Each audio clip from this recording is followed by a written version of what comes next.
अथर्ववेद के अंतर्गत हमको यह उपनिषद प्राप्त हुआ जिसका नाम है मुंडक उपनिषद।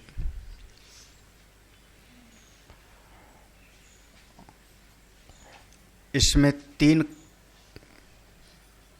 मुंडक है, 3 विभाग हैं और प्रत्येक मुंडक के 2-2 खंड हैं।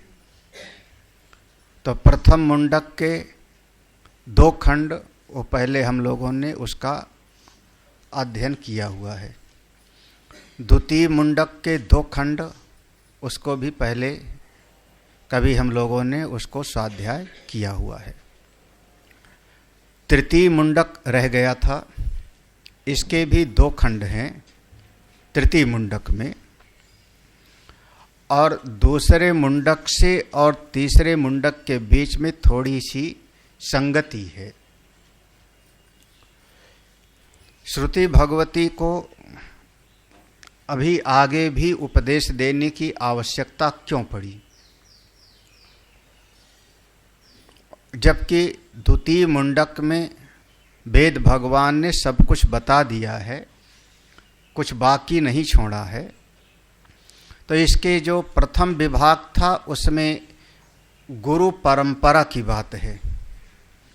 सबसे पहले ब्रह्मा प्रकट हुए, फिर उनकी पीढ़ी दर पीढ़ी चली, यह ज्ञान की परंपरा आगे चली और उसी परंपरा में, इस ज्ञान की परंपरा में एक महापुरुष हुए जिनका नाम था अंगिरसा।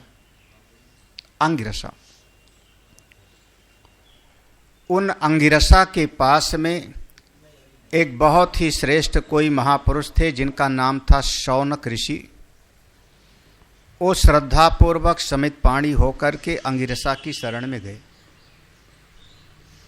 तो ये शुरुआत में बताने का मतलब हुआ, और शौनक कोई साधारण नहीं थे। शौनको हावई महाशाला, बहुत प्रतिष्ठित महापुरुष थे। उनके पास 5 शालाएं थी जिसको वो बाकायदा चलाया करते थे। पाठशाला, गौशाला, अतिथिशाला, धर्मशाला, पाकशाला। तो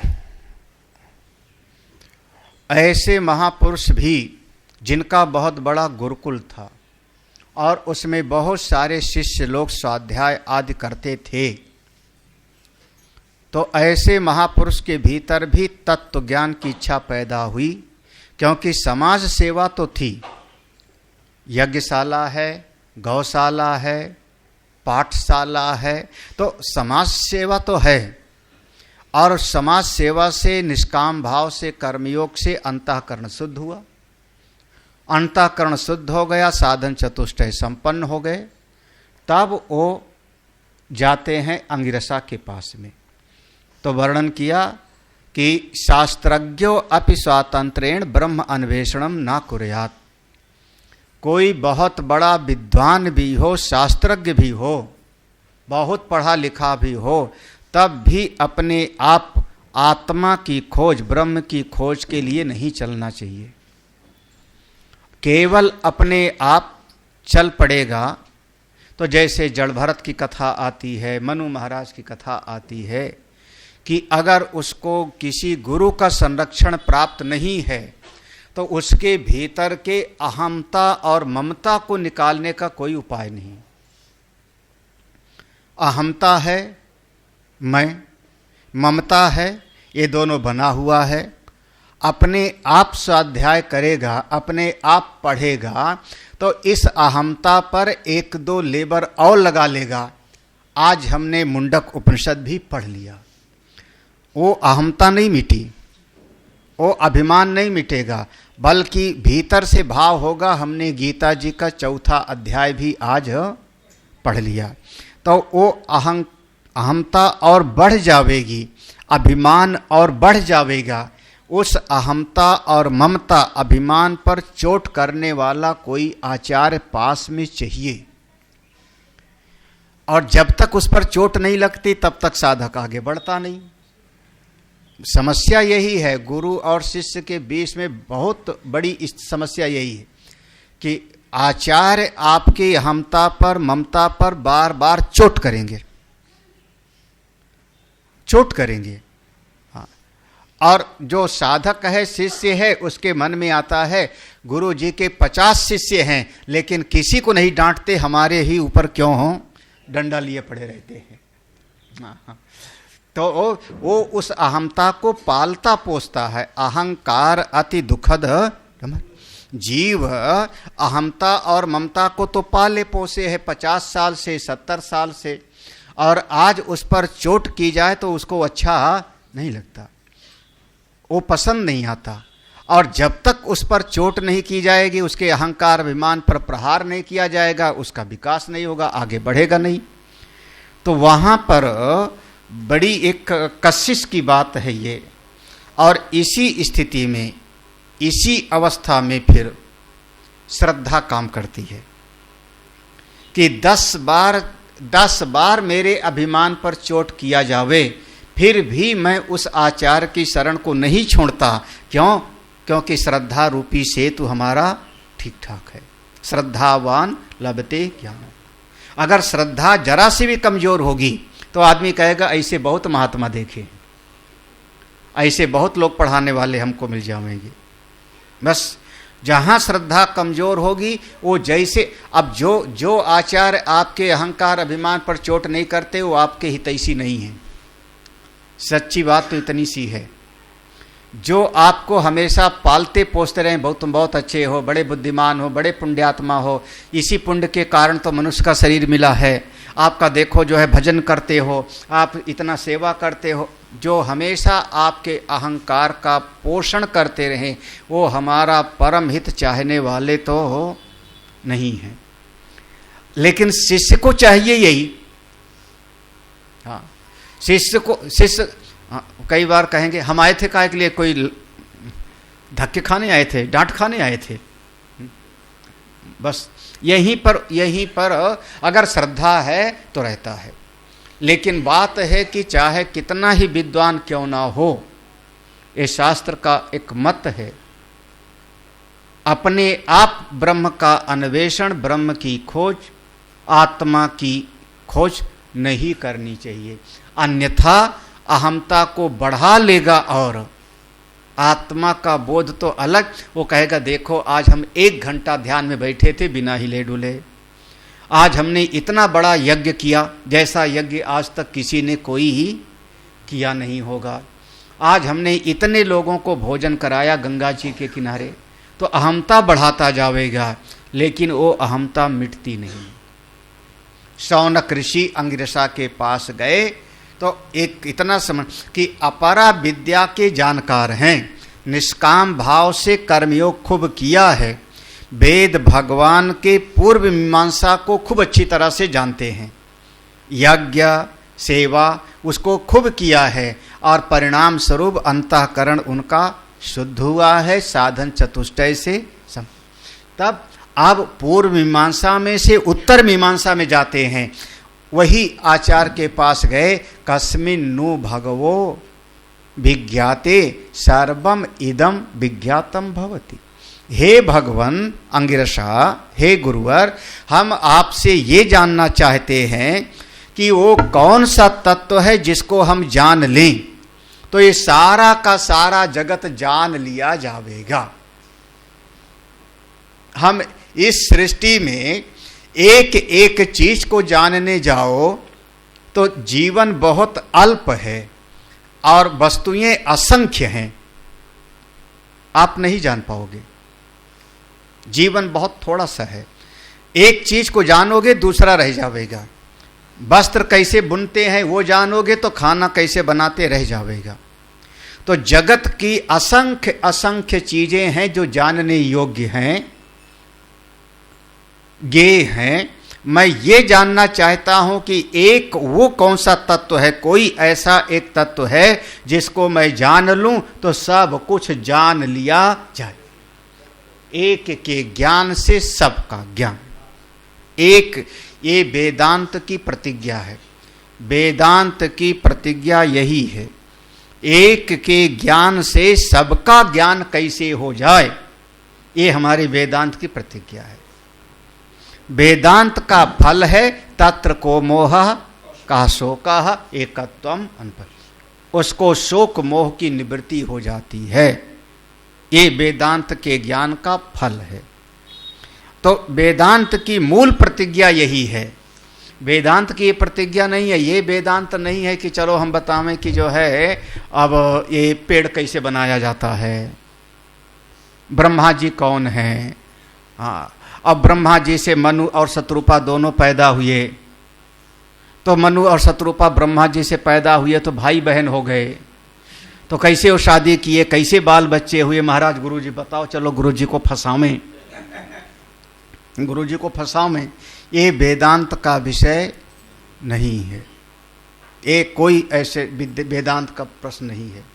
वेदांत की जिज्ञासा सीधे यही है, वो ज्ञान मुझको चाहिए जिस ज्ञान से मुझको मुक्ति मिले। कभी कभी कोई लोग हम लोगों के पास आते हैं बड़े ताव में, महाराज आप बताओ विभीषण की पत्नी का क्या नाम था। अब बताओ कुंभकर्ण की पत्नी का क्या नाम था। अगर ऐसे हमसे पूछे और उसकी पत्नी का नाम मैं जानता हूं तो उसकी पत्नी का नाम ले लूंगा। तो ये वेदांत की जिज्ञासा नहीं। वेदांत की मूल जिज्ञासा है कस्मिन् नु भगवो विज्ञाते सर्वम इदम भी। वो एक तत्व कौन सा है जिसको जान लेने पर सब कुछ जान लिया जाता। अंगिरसा ऋषि ने कहा, देखो शौनक, दो विद्या होती है। ये प्रश्न है और इसका उत्तर आता है। दो विद्या होती है, एक विद्या का नाम है अपरा विद्या और दूसरी विद्या को कहते हैं परा। अपरा विद्या में जो चारों वेद का पाठ करता है, बालक चारों वेदों को याद कर लेता है, ऋग्वेद, यजुर्वेद, सामवेद और अथर्ववेद पढ़ करके याद कर लेता है, वो है अपरा विद्या। हमारा जो वेद पाठशाला आश्रम में है, यहाँ पर इस समय शायद 24 विद्यार्थी हैं, 24 विद्यार्थी हैं। 2 हरिद्वार में हैं, उनको नहीं गिना होगा शायद, तो 26 गिनो, 10 मेरठ में हैं। तो अब इनमें से कई विद्यार्थी ऐसे हैं जिनको यजुर्वेद के 10-10 अध्याय कंठस्थ है।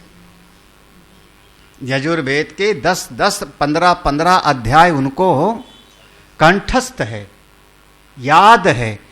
किताब देखने की जरूरत नहीं पड़ेगी और वेद का वो पाठ आपको सुना देंगे। तो वो अब वो वेद का पाठ सुना देने से वो जो चारों वेदों के मंत्र को याद कर लेता है, तो अपरा विद्या है, वो अपरा विद्या के अंत। तो ऐसा कोई हम नहीं कह सकते कि उसके भीतर का शोक मोह खत्म हो गया हो, उसके भीतर का राग द्वेष खत्म हो गया होगा। अब अगर हम बोलें कि भैया तू सुना अध्याय यजुर्वेद का, तो यजुर्वेद का अध्याय सुना देगा वो, बिल्कुल सुनावेगा, उसको कंठस्थ है, सुनावेगा। लेकिन जरा सी बात में अगर कोई आम बिन लेवे और लड़ाई हो जावे तो उठा के लाठी मारेगा, सिर फोड़ देगा। हाँ, अब क्या हो गया, बोले अभी भीतर का शोक मोह तो दूर नहीं, राग द्वेष तो नहीं मिटाना, तो ये अपरा विद्या हो गई, अपरा विद्या। तो अपरा विद्या के अंतर्गत दुनिया भर की सारी विद्या आएंगी। चलो, अपरा विद्या माने वो विद्या जो आपको इस दुनिया में आपको वस्तु प्राप्ति की विद्या सिखावे, स्वर्ग आदि की प्राप्ति की विद्या सिखावे, सुख प्राप्ति की विद्या सिखावे, उस सब को हम कहते हैं अपरा विद्या। अगर पढ़ोगे लिखोगे नहीं तो संसार में सुखी की नहीं होगे, तो शिक्षा चाहिए, जरूरी है। फिर खेती करने का भी तरीका सीखना पड़ता है, हाँ, बगीचा लगाने का भी तरीका हमको सीखना पड़ता है, शिक्षा काल यज्ञ करने की विधि सीखनी पड़ती है, तो हमको स्वर्ग आदि में सुख मिलेगा। आपके पास में अगर विद्या नहीं होगी तो नौकरी नहीं मिलेगी। अगर नौकरी नहीं मिलेगी तो आप फ्लैट नहीं खरीद सकते हो दिल्ली में, बंबई में, गुड़गांव में। हाँ महाराज, आजकल के बच्चों को बस एक ही ख्वाब होता है, हाँ, एक बढ़िया सी नौकरी हो, पैकेज थोड़ा ठीक ठाक होवे, कम से कम 10-12 लाख सालाना का पैकेज होवे, एक नौकरी हो, एक फ्लैट हो दिल्ली एनसीआर में, हाँ, एक फ्लैट हो 2-3 कमरे का, एक कोई गाड़ी हो भले ईएमआई पर। हाँ, हमारे गुजरात की भाषा में कहते हैं गाड़ी वाड़ी बीवी। गाड़ी बाड़ी, बाड़ी माने घर, गाड़ी बाड़ी बीवी, बस इतना ही उनका है। तो लौकिक जगत का जितना भी कुछ वस्तु आदि, धन की प्राप्ति, वस्तु की प्राप्ति, लौकिक जगत के विषय सुख की प्राप्ति, उस सब का जो ज्ञान है वो है अपरा विद्या। यहां से यज्ञ यागादि करके स्वर्ग जाएंगे, वहां पर जो प्राप्त करेंगे वो भी आएगा अपरा विद्या में। ये सब का सब अपरा विद्या का ही संसार है, सारा बखेड़ा किसका? अपरा विद्या का। ये भी जानना चाहिए। क्यों? क्योंकि अगर भूख लगी होगी तो नारायण का भजन फिर नहीं अच्छा लगेगा। भूखे भजन न हो हे गोपाला, ले लो आपन कंठी माला। हाँ, तो भूखा होगा तो आदमी, तो ये भी विद्या जाननी चाहिए। द्वै विद्ये वेदितव्ये, वेदितव्ये माने जानना चाहिए, कभी इसका खंडन नहीं किया जाता। हाँ, इतिहस्म वेद विदो वदन्ति पराचैवा पराचा। पारा विद्या को भी जानना चाहिए। 2 प्रकार की विद्या को जानना चाहिए, अपरा विद्या और परा विद्या। 2 प्रकार की विद्या होती है, दोनों को हमको जानना चाहिए। तो अपरा विद्या का ध्यान रखना इतना कि अपरा विद्या में वो विद्या है जो हमको इस लोक में जीवन जीने की कला सिखाती है, यहां सुखी और यहां से जाके परलोक में सुखी। लेकिन पारा विद्या वो है, अब अपरा नहीं बल्कि पारा विद्या वो है जो हमको यहाँ पर, यहाँ से भी और यहाँ से जाने वाला, जाने वाला माने जो जाएगा फिर कभी न कभी आएगा, वो जन्म मृत्यु से जो छुड़ा देवे, शोक मोह से जो पूरी तरह से छुड़ा देवे, उस विद्या का नाम होता है परा विद्या। हमने कहा बाह्य जगत की वस्तु आदि की प्राप्ति कराने वाली विद्या हो गई अपरा विद्या, लेकिन वस्तु के मिलने पर भी शोक निवृत्ति हो जाए ये कोई गारंटी ही नहीं। हाँ, बढ़िया घर होवे, बढ़िया नौकरी होवे, हाँ, तो ये सीधा सा कहना है। यहाँ पर मेरा इतना कहना है कि ये लौकिक जगत की वस्तुएं आपको मिल भी जावें, घर मिल जाए, गाड़ी मिल जाए, परिवार भी मिल जावे, तो भी आपको परम शांति, भीतर का शोक निवृत्त हो जाए, ऐसा तो ऐसा दिखाई नहीं पड़ रहा है। तो क्या शांति मिल गई? घर मेरा उतना, घर मिल गया तो शांति मिल गई, बच्चे मिल गए तुमको तो शांति मिल गई, बच्चों का शादी विवाह हो गया अब तो सुखी हो गए, हो गए। अब क्या कहूं भाई, सब लोग तो यही कहते हो ना कि शादी हो गई, अब जिम्मेदारी पूरी, अब तो भगवान का भजन करें, अब तो शोक मोह पूरा हो गया। बोले महाराज, ये संसार का दुख नहीं पूरा होता, नहीं मिटता, चाहे कितना ही कुछ हम प्राप्त कर लें, तो अपरा विद्या से प्राप्त होने वाली जितनी भी चीजें हैं वो आपके अंतःकरण के शोक मोह को निवृत्त नहीं कर सकती। अविद्यायामंतरे वर्तमाना स्वयं धीरा पंडितम मन्यमाना। ऐसे लोग जो रहते अज्ञान में हैं और संसार का तमाम काम करते रहेंगे और वो समझते हैं यही सब कुछ है, स्वयं धीरा, मैं बड़ा बुद्धिमान हूं, ऐसे लोग बार बार यमराज के पास जाते हैं और वहां से फिर वापस आते। कोई बिरला ऐसा होता है जो परीक्षा करके देखता है परीक्ष लोकान, इस उपनिषद का मूल सूत्र है, परीक्ष लोकान कर्मचितान ब्राह्मणो निर्वेद मायान नास्ति अकृता कृतेन।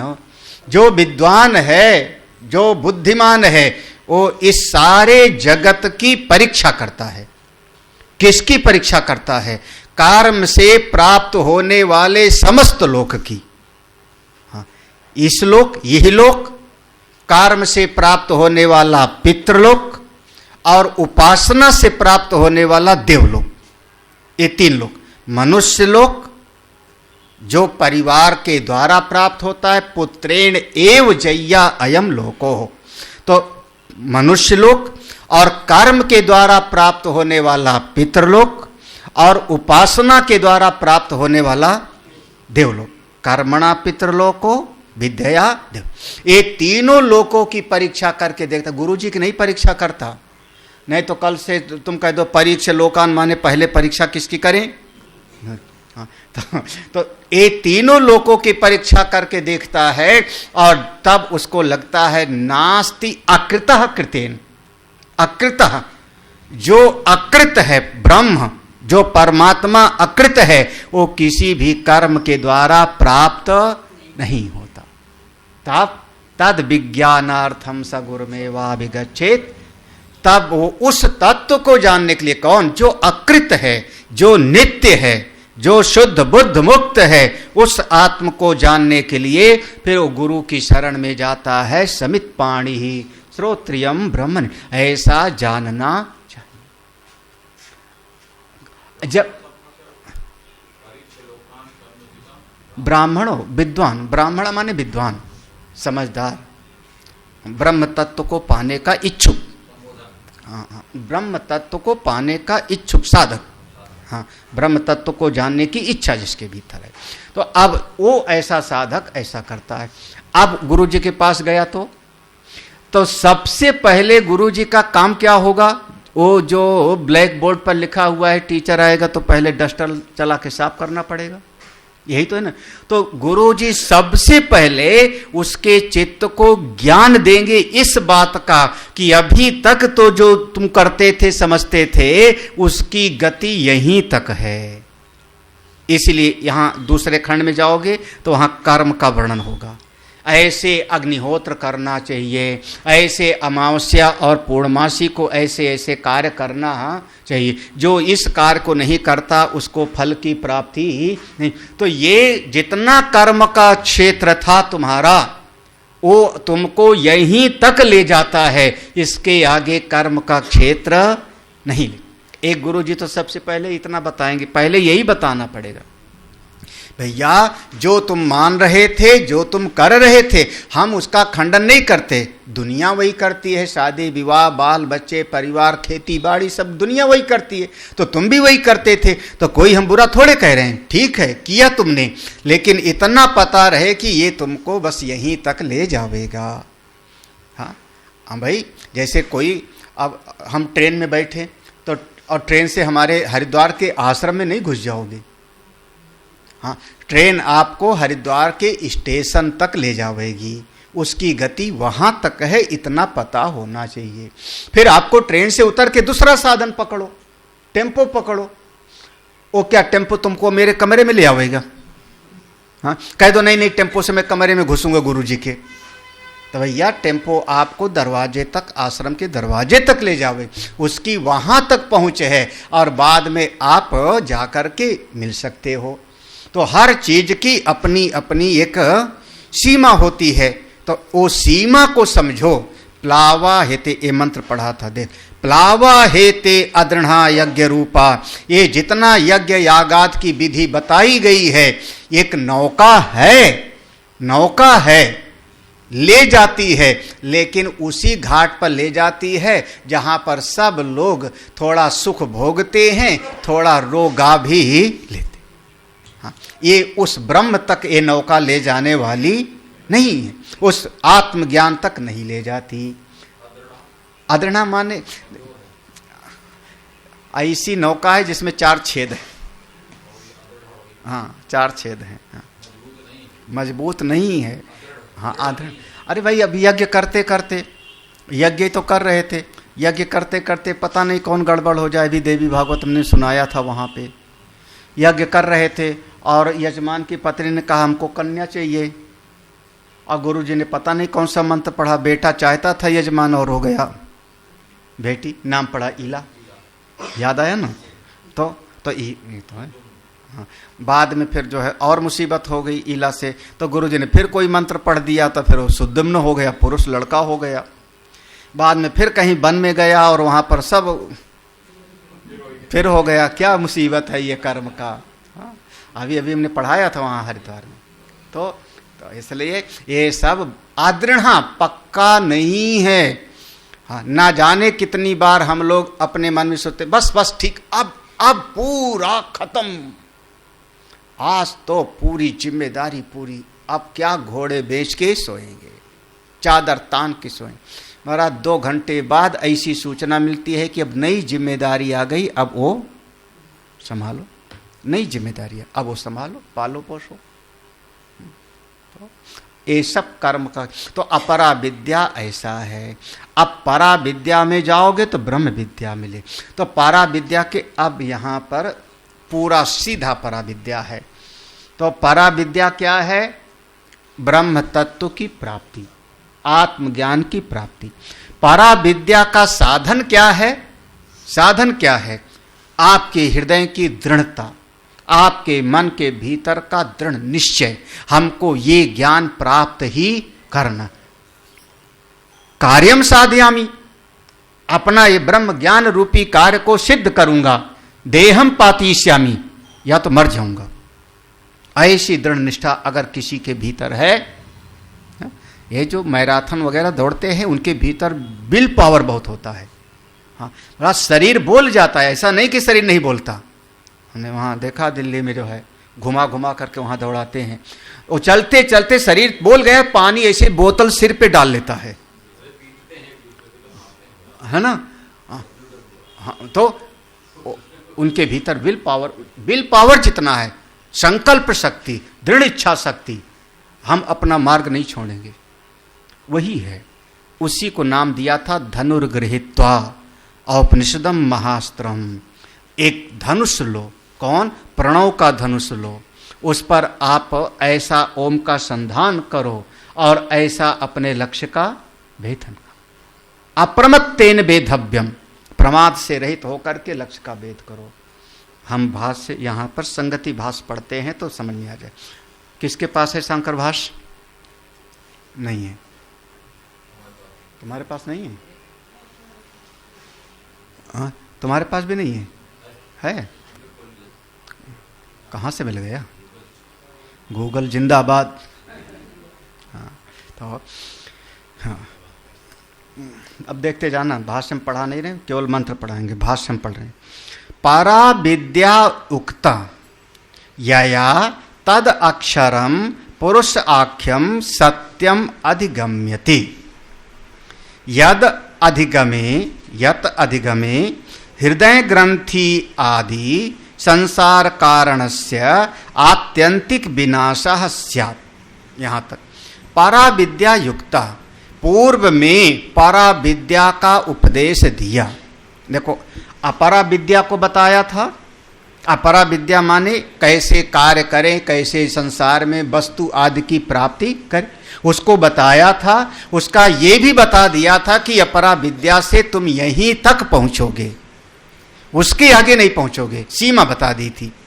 और उसके आगे जाना है तो अपरा विद्या नहीं, बल्कि अब शरण में जाना पड़ेगा परा विद्या। तो परा विद्या युक्ता, परा विद्या को बताया गया, बता दिया गया। जिस परा विद्या से, यया माने जिस परा विद्या से, तद अक्षरम, उस अक्षर तत्व को, कौन अक्षर? पुरुष आख्यम, जिसको पुरुष कहा गया है। पुरुषान्ना परम किंचित सा काष्ठा सा, ब्रह्म पुरुष कहा गया ना। सहस्रेण, सहस्र शिक्षा, क्या है पुरुषोक्त, सहस्राक्षा सहस्र। तो पुरुष एवेदगुम सर्वम, वह जिसको पुरुष कहा गया है, किसको? ब्रह्म। उसको यहाँ पर देखो 3 विशेषण है उस ब्रह्म के। अक्षरम, पुरुष सत्यम। ये तीनों विशेषण है किसके? उस ब्रह्म के। उस वह जिसको ब्रह्म कहा गया, पुरुष कहा गया, वही अक्षर है, वही परम पुरुष है, वही परम सत्य है। अधिगम्यते, उस परा विद्या से उस अक्षर तत्व का ज्ञान होता है। अधिगम्यते माने बोध होता है, उससे उस पर ब्रह्म का अनुभव होता है। अच्छा, उस पर ब्रह्म का अनुभव हो जाएगा परा विद्या से, तो अपरा विद्या दुनिया देती है, परा विद्या भगवान को मिलाती है। कितना आसान सा है भाई। संसार में बीबीडीसी पढ़ने वाला जो बच्चा होगा, रामस्वरूप बीबीडीसी में कौन सी विद्या है? अपरा विद्या। हाँ, वो विद्या आपको पैकेज दिलावेगी, घर दिलावेगी, परिवार समाज दिलावेगा। हाँ, यही तो वो संसार दिलावेगा। और आश्रम में जो बैठ के यहां पढ़ रहे हो, ये परा विद्या है। ये परा विद्या ये किसको बतावेगी? आपकी आत्मा को, आपके स्वरूप को, आपका ब्रह्म स्वरूप कैसा है इसको। हाँ, वो अपरा विद्या प्राप्त करेंगे विद्यालय वाले, तो उससे फ्लैट खरीद लोगे, बैंक बैलेंस बढ़ा लोगे, रुपया इकट्ठा कर लोगे। इससे क्या होगा? फल क्या होगा?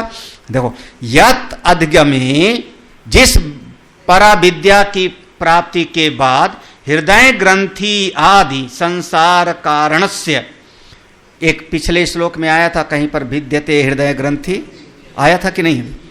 आया था ना? आया था ना? विद्यते हृदय ग्रंथि छिद्यन्ते सर्व संशय। तो जितनी हृदय की ग्रंथियां हैं आपकी, वो सब की सब नष्ट हो जाएंगी। संसार कारण से, ये संसार का जो कारण है, दुनिया में सुखी दुखी होने का जो कारण है, आत्यंतिक विनाशः स्यात्। ये परा विद्या से ये दो बता दिया। परा विद्या है ब्रह्म तत्व का बोध करावेगी और आपके भीतर की समस्त अंदर की गांठों को खोल करके सारे संसार से आपको छुटकारा दिला देगी। ये परा विद्या का फल है जो पहले बता दिया गया था। परा विद्या में ब्रह्म का स्वरूप बताया और साथ ही साथ उसका फल बता दिया था। अब आगे कहते हैं, तद दर्शन उपायश्च योगो धनुर आदि उपादान कल्पनया उक्ता। तो अच्छा, अब आपने तो बता दिया कि परा विद्या से उस ब्रह्म का अनुभव होता है। तो उस परा विद्या से जो ब्रह्म का अनुभव होगा, उसका उपाय क्या है, साधन क्या है? तो कह रहे हैं तद दर्शन उपायश्च। तद माने उस ब्रह्म तत्व की, दर्शन माने अनुभूति। ब्रह्म अनुभूति के लिए जो उपाय है, जो उपाय है क्या है? एक योग है। जैसे कर्म योग, भक्ति योग, ऐसे एक योग है। कौन सा योग? जो पहले कहा था, धनुर्गृहीत्वा, हाँ, दूसरे खंड, दूसरा अध्याय, दूसरा खंड, तीसरा मंत्र, हाँ, और चौथा मंत्र, तीसरा चौथा मंत्र, प्रणो धनु सरो। हाँ, तो ये धनुर आदि उपादान कल्पनया, इस कल्पना के माध्यम से साधन बताया था। श्रुति भगवती ने स्वयं बताया था। देखो, अब साध्य हो गया था। देखो, लक्ष्य बता दिया था उस ब्रह्म पुरुष की प्राप्ति। हाँ, फल बताया था हृदय ग्रंथि का नाश। मतलब ये भगवान भास्कर इतने में देखो, पूरे उपनिषद का जो है सार जो है, इसमें इतना समझ लो तो पिछला जितना पढ़ा था उसका सारभूत पकड़ में आ जाएगा। हाँ, लक्ष्य हो गया ब्रह्म तत्व की अनुभूति, परा विद्या। अपरा विद्या से आगे परा विद्या की प्राप्ति। जो इसका प्रयोजन होता, क्या फल मिलेगा? हो गया हृदय ग्रंथि का नाश और संसार का पूरी तरह से नाश। तो उपाय क्या है? उपाय क्या हो गया? उपाय हो गया जो बताया था कि एक धनुष उठाओ। कौन? ओंकार रूपी धनुष, प्रणव रूपी धनुष, और इस प्रकार से साधना करो। वो हो गया था उपाय। इतना तो बता दिया था। अब आगे अभी कुछ रह गया, तो अब तो कुछ बाकी नहीं रह गया, तो सब बता चुके थे। तो अब आगे का क्यों शुरू कर रहे हैं? तो कह रहे हैं अथ इदानीम तत्सहकारिणी सत्य आदि साधनानि वक्तव्यानि इति तदार्थम उत्तर आरंभ। अथ देखो, अब अथ माने यहां पर है अब, आगे, आगे इदानीम, आगे, इसके आगे तत्सहकारिणी, कुछ होता है मुख्य साधन और कुछ होता है सहायक साधन। हाँ, शायद पढ़ाया होगा कभी। परंपरागत साधन, बहिरंग साधन, अंतरंग साधन और साक्षात साधन, ऐसे पढ़ाया था। भोजन बनाने में अग्नि है, अग्नि है साक्षात साधन। बिना अग्नि के भोजन नहीं पकेगा। अब चाहे चूल्हे की हो, चाहे कोयले की हो, चाहे आपका बिजली वाला होवे, चाहे गैस का होवे, लेकिन गर्मी चाहिए। बिना तेज के, अग्नि के आपका भोजन पकने वाला। लेकिन उसके साथ कुछ सहायक साधन भी तो चाहिए। सहायक माने कढ़ाई भी तो चाहिए। कढ़ाई के साथ में उसको चलाने के लिए वो सहायक है। अरे ना होवे, मान लो आपके पास में कलछी ना होवे तो आप चिमटे से भी चला के जो है भून सकते हो। क्या चीज? सूजी। हलवा बनाना हो तो मैं भून के दिखा दूं। वो क्या हुआ, आपकी रसोई में 50 चीजें हैं। अब यहां पर मुख्य तो मेरा गला है। हाँ, मेरा मुख्य रूप से प्रवचन करने का साधन कौन सा है? गला है ना। गला खराब हो जाए, बैठ जावे, जुखाम हो जावे तो। अब सहायक साधन है कि बिजली भी चाहिए, एम्पलीफायर भी चाहिए, आंख भी ठीक होनी चाहिए, चश्मा भी चाहिए। ये सब क्या हो गए? हाँ, तो वो मुख्य साधन बता दिया गया था। देखो वहां पर ब्रह्म की प्राप्ति का मुख्य साधन बता दिया गया था कि ऐसा धनुर्गृहीत्वा औपनिषदम, लेकिन सहायक साधन बताना रह गया था। और सहायक साधन के बगैर मुख्य साधन को आप कर नहीं पाओगे। उसको करे अथ इदानीम, अब आगे तत्सहकारिणी, उसके जो सहायता करने वाले साधन हैं। कौन? सत्य आदि साधनानी। सत्य आदि आगे के मंत्र में आएगा, सत्यमेव जयते नानृतम सत्येन पंथा विततो देवया। तो वो सत्य, अगर सत्य नहीं बोलोगे तो ब्रह्म का अनुभव नहीं होगा। ये सब जो सहायक साधन हैं वक्तव्यानी, ये सब अभी बताना रह गया था। इति तदर्थम, इसलिए इस बात के लिए उत्तर आरंभ, उत्तर माने आगे का ग्रंथ प्रारंभ करने जा रहे। श्रुति भगवती स्वयं आगे का ग्रंथ बताने जा रही है। अब एक बात और समझ लो, तो फिर सहायक साधन ही बताया गया है, आगे फिर ब्रह्म की बात तो आगे नहीं बताई होगी ना। हाँ, सहायक साधन आपने पहले कह दिया, सहायक साधन बताना रह गया था, तो ब्रह्म की बात तो नहीं तो कहते नहीं, ब्रह्म भी बताया आगे। देखो हाँ, प्रधानेन तत्व निर्धारणम च प्रकारांतरेण क्रियते अत्यंत दुरअवगाहत्वात् कृतम अपि। प्रधान रूप से ब्रह्म का, प्रधानेन माने प्रधान रूप से। कौन सा प्रधान रूप? पहले बताया जा चुका है। क्या बताया है? कि उसी ब्रह्म से ये सारा का सारा जगत उत्पन्न हुआ था। तपसा चीयते ब्रह्म ततो अन्नम अभिजा। उसी ब्रह्म से सारा जगत उत्पन्न हुआ था, उसी ब्रह्म से सारा जगत चल रहा है, और ये सारा जगत उसी में जाके समा, वो ब्रह्म है। तो ये प्रधान रूप से तत्व को बताया गया था। प्राधान्येन तत्व निर्धारणम, उसको दूसरे तरीके से भी समझाया जा सकता है ना, प्रकारांतरेण।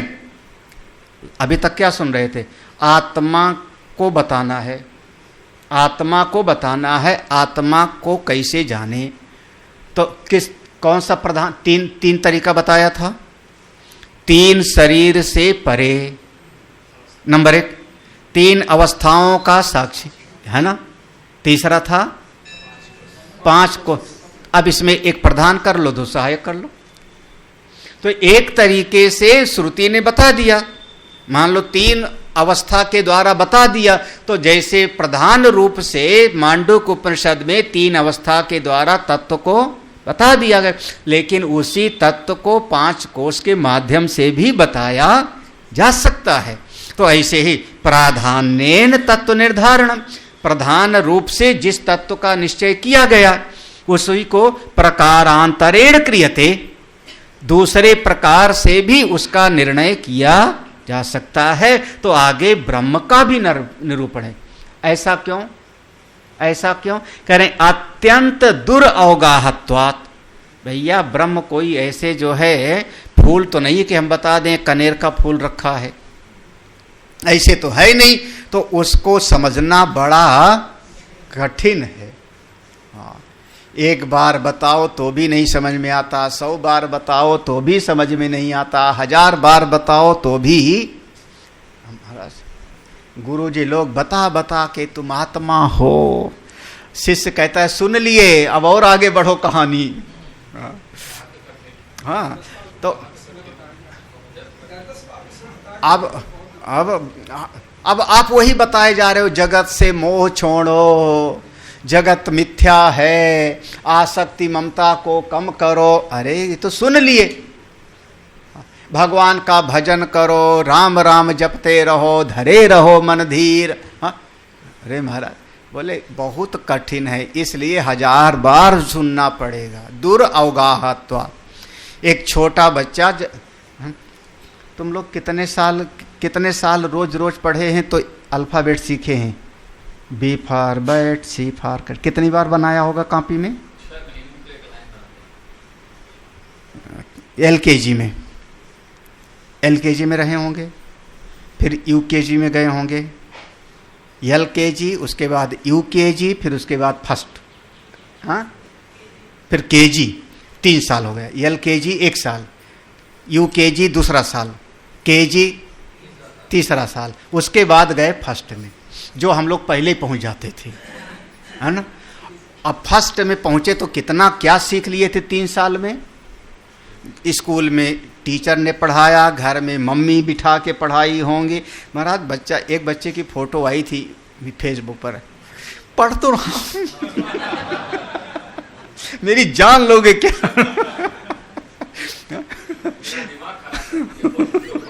ऐसे बच्चे का आया था वो, हाँ वो बड़ा वायरल हुआ था। तो अब घर में माँ पढ़ा रही, बाप पढ़ा रहे हैं, स्कूल में 3 साल में कितना पढ़ा, हजारों बार कॉपी में वही लिखा होगा, B for bat, C for, हजारों।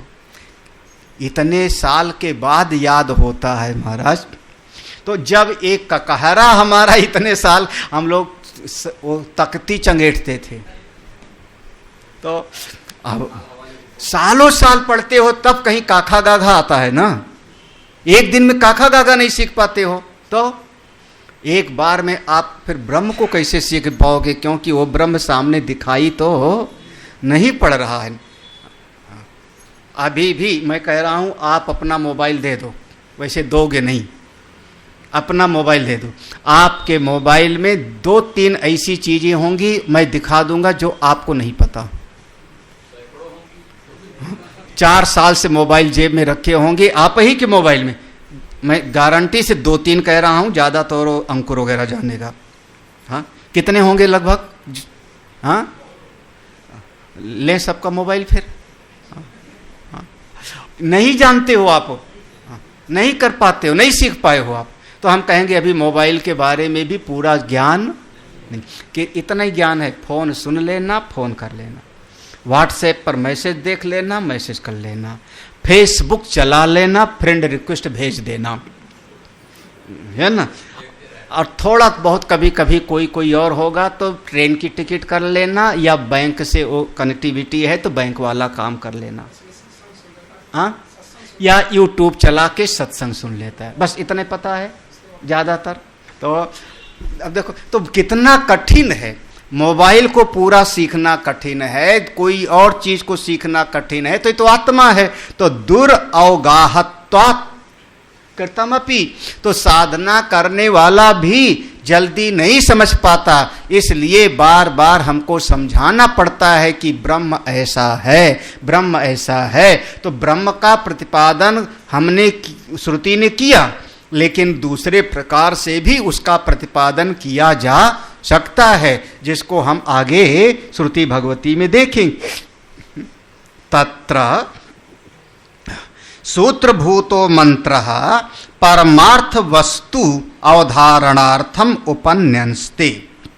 तत्र इस प्रसंग में तत्र माने इस प्रसंग में सूत्रभूतो मंत्रा, सारे आगे के प्रसंग का जो सूत्रभूत है, सूत्र माने मतलब उसका, इसको कहते हैं सूत्र भाष्य शैली, जो बात बतानी है पूरा थोड़े में कह दिया, फिर उसका व्याख्यान आगे करेंगे। तो सूत्रभूत रूप में मंत्र किस बात का? परमार्थ वस्तु अवधारण, जिससे परमार्थ तत्व का निश्चय हो जाए, ब्रह्म तत्व का निश्चय हो जाए, उस बात को सूत्र रूप में पहले श्रुति बताती हैं, फिर इसका विस्तार आगे करें।